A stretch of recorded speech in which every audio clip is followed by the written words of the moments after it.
Bismillahir Rahmanir Rahim. Nahmaduhu wa nusalli ala Rasulil Kareem. Amma ba'd. Brothers and sisters, we ask Allah subhanahu wa ta'ala to fill our lives with mercy and rahmah. May Allah subhanahu wa ta'ala keep us in the company of the righteous in this world.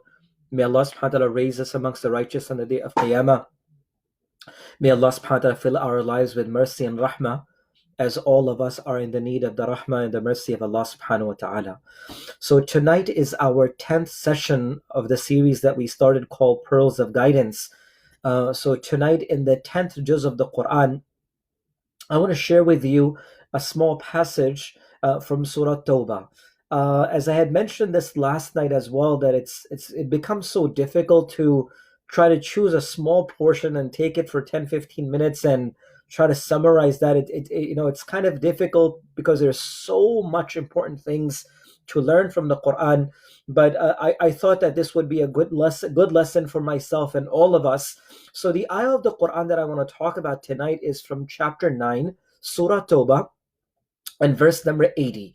And Surah Tawba itself has its own significance. That's the only surah of the Quran that begins directly with Bara'atu min Allah. It does not have a Bismillah in the beginning, which also has a very interesting detail. Inshallah, if we get a longer time someday, we'll talk about this. But this is the only surah of the Quran that does not have a Bismillah ar-Rahman ar-Rahim mentioned in the beginning. If you are opening the Quran and reciting it, yes, you would recite A'udhu Billahi Minash Shaitanir Rajeem and you Bismillah if you want. But if you're continuously reciting it from the previous surah, you would not recite Bismillah because it does not begin with Bismillah. But that's a separate topic to itself.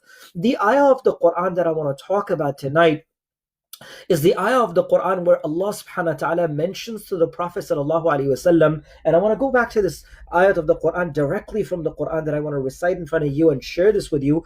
Allah subhanahu wa ta'ala mentions in this ayah of the Quran, istaghfir lahum aw la tastaghfir lahum. O Muhammad sallallahu alaihi wasallam, seek forgiveness for them or do not seek forgiveness for them. In tastaghfir lahum 70 marra, if you were to ask forgiveness for them 70 times, فَلَا يَغْفِرَ اللَّهُ لَهُمْ. And indeed, Allah subhanahu wa ta'ala will still not forgive them. So Allah subhanahu wa ta'ala mentions, basically, just literally, istaghfir lahum, seek their forgiveness, أو لا تستغفر لهم, or do not seek forgiveness for them. Even if you were to ask forgiveness 70 times, Allah subhanahu wa ta'ala will not forgive them. Regarding this very ayah of the Quran, there's a very beautiful incident and story that I want to share with you. The story is of a man known as Abdullah bin Ubay bin Salul. Abdullah bin Ubay bin Salul was a man from amongst the tribes of a tribe of Khazraj. What are Khazraj? Who are these people? So basically, Medina had a lot of large Jewish tribes before Rasulullah ﷺ moved there. Amongst them was Banu Qurayza, Banu Qaynuqa, Banu Nadir. When we study the Sirah, we hear these names a lot. There were two major groups known as Aus and Khazraj, who had a dispute between them for many, many years. They were fighting with one another. Abdullah bin Ubay bin Salul was the chief of Khazraj. He, from his side, wanted to reconcile the issue, make things better between the two tribes, only because he wanted to become the chief of the people of Aus and Khazraj. Allah subhanahu wa ta'ala willed something different for them. That the leaders and the chiefs of Aus and Khazraj, all of them were almost killed because of this dispute. And only the young people remained in Aus and Khazraj. And then they decided to perform a pilgrimage towards Mecca, which was something sacred for all the people.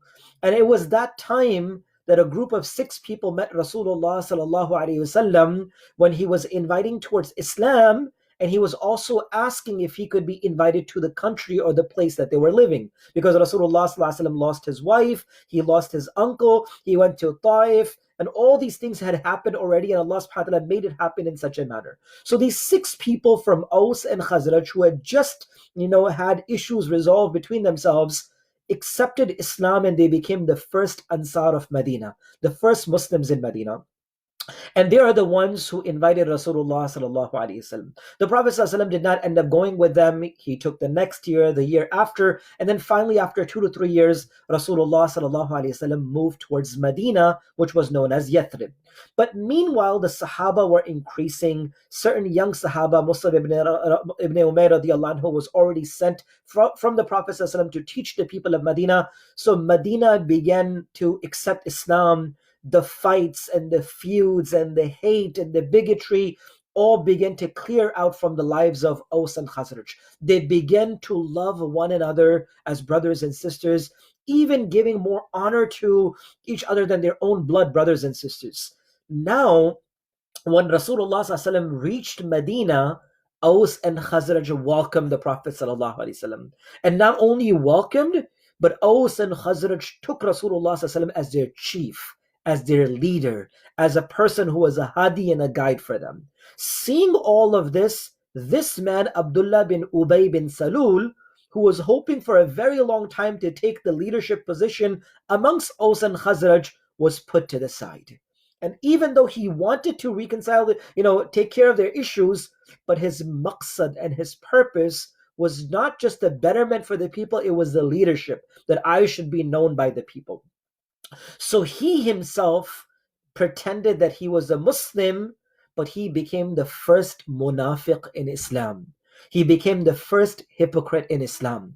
And what does Allah subhanahu wa ta'ala mention about munafiqeen? It is mentioned that there are 7 levels of Jahannam. May Allah protect us from the fire of Jahannam. There are 8 doors to Jannah. And the guardian of Jannah is Ridwan, hadith of Rasulullah. There are 7 levels to Jahannam. And the guardian of Jahannam is Malik, hadith of Rasulullah. The most difficult portion of Jahannam, the first, second, third, the 7th, which is the deepest and the harshest portion of Jahannam. May Allah protect us from the fire of Jahannam, brothers and sisters. We can't even bear the fire of dunya. How will we bear the fire of Jahannam? May Allah protect all of us. The deepest portion of Jahannam is known as Hawiyah, hadith of Rasulullah. That's where the munafiqeen will be thrown. Amongst that munafiq was Abdullah bin Ubay bin Salul. Hadith of Rasulullah mentions munafiq will be thrown. So now he pretended to be a Muslim, but he was completely against Islam, the Prophet ﷺ, the Sahaba, and he began to plan against Islam. To an extent that same treachery and that same planning that he had against Allah and his Rasul ﷺ's deen, he created a Jamaat of Munafiqeen. There was no hypocrites and Munafiqs in Mecca because there was an open rivalry, open hate from the pagans of Mecca. Medina was the first place that the Muslims began to see Munafiq. Now there was a people of Iman, there were people of Ahl Kitab, disbelief, and now the Munafiqeen and the hypocrites came. Long story short, this is a long story. Abdullah bin Ubay bin Salul's son, Abdullah, accepted Islam. He was a very true believer. It is mentioned that one day he was sitting with Rasulullah while he was drinking water. Abdullah said, Ya Rasulullah, can you give me some of the water that you are drinking? That I will go and present it to my father. Maybe some iman will enter inside of him. So Rasulullah gave him that water. The son Abdullah took it to Ibn Salul and gave him that water. And he says, what is this water that you bring for me? He says, this is the water of Muhammad. Maybe you will drink it and maybe Allah will soften your heart. It says that Abdullah bin Ubay bin Salul threw the water and he said, it was better that you can bring me urine than the water of Muhammad. This was the hate that he had for the Prophet. Ajib. But this is not my point. My point is coming towards the end of the life of Abdullah bin Ubay bin Salul. I want to share with you 2 ahadith. I wrote that in the description as well. These are both ahadith of Sahih al-Bukhari. Abdullah ibn Umar radiallahu anhu reports and he mentions that when Abdullah bin Ubay bin Salul was about to pass away, he became extremely sick. He was about to die. And everyone knew he was an open munafiq. Everyone knew that he was, a cheat and a munafiq. So his son Abdullah came in and said, Ya Rasulullah, my father is about to die. And of course, he's a son. He's hoping for the goodness of his father. Ya Rasulullah, can you give the qamis, the shirt that you're wearing, can you give it to me so that I can shroud my father inside this qamis? Brothers and sisters, today, if we have a difference of opinion amongst ourselves with someone, we begin to call one another kafir, brothers and sisters. Allahu Akbar. Today, we don't pray behind one another. Or if someone has a differences of opinion in something in Islam, We say, oh, he's a kafir or she's a kafir and she's a disbeliever, and we turn our faces away from people of Iman. And what is our Nabi doing? Muhammad Sallallahu Alaihi Wasallam, he gives his qamis and he says, Abdullah, go take it. And when your father is no more, call me. I will come for his janazah. Abdullah takes the qamis of Rasulullah Sallallahu Alaihi Wasallam and gives it to Abdullah bin Ubay bin Salul when he dies as a kafan for him that he can be buried inside. When he passed away, he was called, Rasulullah was called. The Nabi of Allah Sallallahu began to make a janazah for Abdullah bin Ubay bin Salul, knowing he's an open munafiq. At this moment, Umar radiallahu anhu holds the hand of the Nabi of Allah Sallallahu, and he said, "O Nabi of Allah Sallallahu, do you not know that Allah, not in a sense that he was teaching him, but asking him, Ya Nabi Allah Sallallahu, hasn't Allah subhanahu wa ta'ala told you to not pray for the munafiqeen?" So Rasulullah Sallallahu said, and this is the ayah of the Quran, Allahu Akbar. He said, "Oh Abdullah, Allah subhanahu wa ta'ala did, oh Umar, Allah subhanahu wa ta'ala did not tell me and order me not to pray for me. Pray for them. Allah gave me a choice. He said, Istaghfir lahum. Pray for them. Oh la tastaghfir lahum. Or don't pray for them. Even if you were to pray 70 times, Allah will not forgive them. Oh Umar, my Allah gave me a choice. I pray for them or not.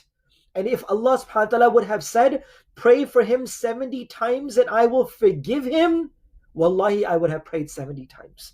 Brothers and sisters, the point is, do we give excuses to our own brothers and sisters like this? This is an open munafiq who fought with the Prophet ﷺ openly for all of his life, and our Nabi is doing so much for him. Today, why do we keep hate for others in our heart?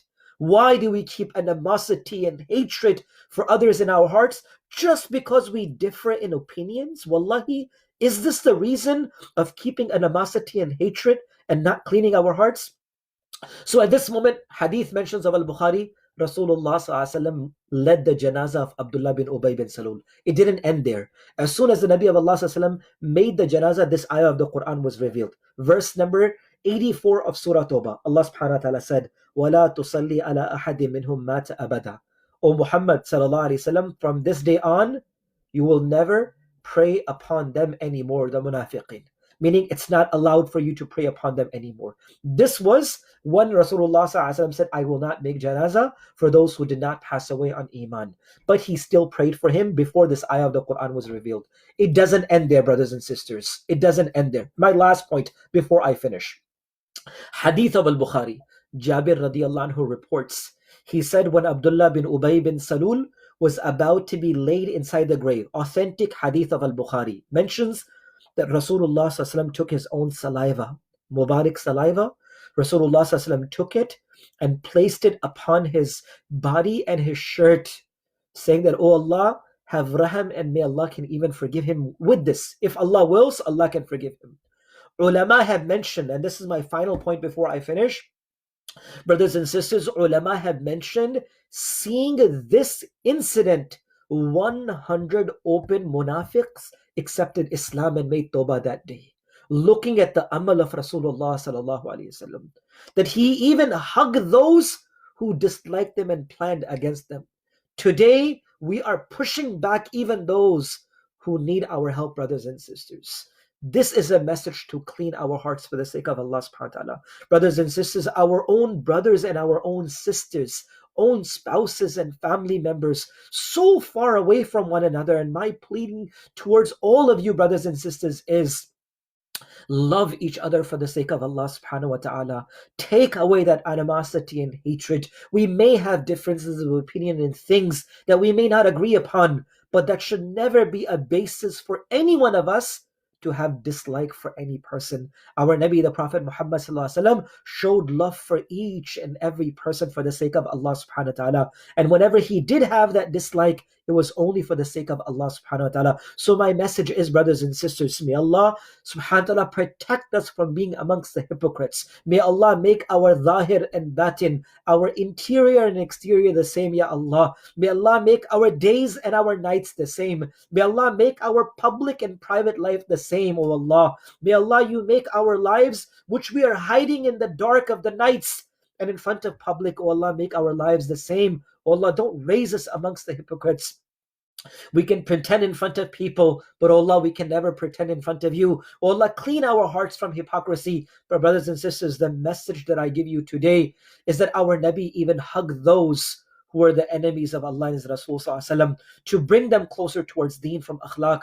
Today, we are disliking and hating our own brothers and sisters just because they don't believe in what I believe. Today, I ask you that before this month of Ramadan begins upon us, let's hold to the book of Allah subhanahu wa ta'ala. Let's love one another for the sake of Allah subhanahu wa ta'ala. And whatever changes that needs to be made in their lives, work, advice, nasiha, dua from Allah subhanahu wa ta'ala. We ask Allah subhanahu wa ta'ala to clean our hearts from nifaq and hypocrisy. We ask Allah to fill our hearts with iman and taqwa.